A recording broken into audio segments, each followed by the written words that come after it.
এখানে আমরা 5টি পার্থক্য শিখব। প্রথম পার্থক্যই বলা হয়েছে দণ্ডবিধির 390 ধারায় দস্যুতা সম্পর্কে আলোচনা করা হয়েছে, অপরদিকে 391 ধারায় ডাকাতির সংজ্ঞা প্রদান করা হয়েছে।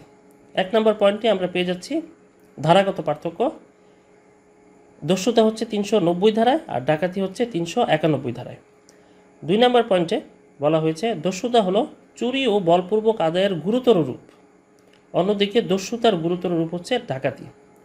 এখানে দেখেন দস্যুতা আসে চুরি এবং বলপূর্বক আদায় থেকে, অর্থাৎ যেখানে চুরি এবং বলপূর্বক আদায়ের খুব গুরুতর রূপ রয়েছে সেখানে আমরা দস্যুতা খুঁজে পাব।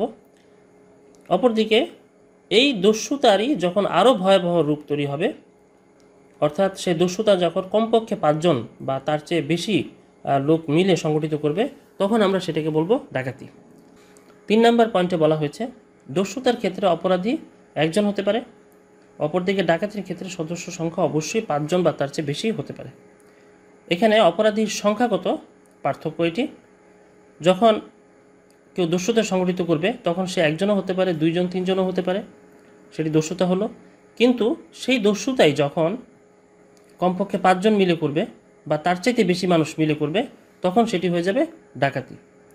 অর্থাৎ দস্যুতার সদস্য সংখ্যা হতে হবে অবশ্যই 5-এর নিচে, আর যদি সদস্য সংখ্যা 5 বা তার চেয়ে বেশি হয় তখন সেটি হবে ডাকাতি।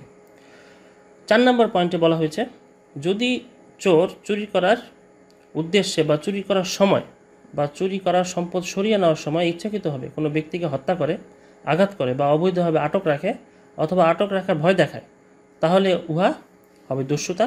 অপরদিকে দস্যুতা যখন 5 জন বা তার চেয়ে বেশি সংখ্যক ব্যক্তি দ্বারা সংগঠিত হয় তখন তা হবে ডাকাতি। এই বিষয়টি সংজ্ঞার মধ্যে বলে দেওয়া হয়েছে। কখন চুরি বা বলপূর্বক আদায় দস্যুতা হবে এবং কখন সেই দস্যুতা ডাকাতি হবে, সেই পার্থক্যটি এখানে বলা হয়েছে। 5 নম্বর পয়েন্টে বলা হয়েছে শাস্তি বিষয়ে। দস্যুতার শাস্তি হচ্ছে 10 বছর পর্যন্ত সশ্রম কারাদণ্ড এবং অর্থদণ্ড।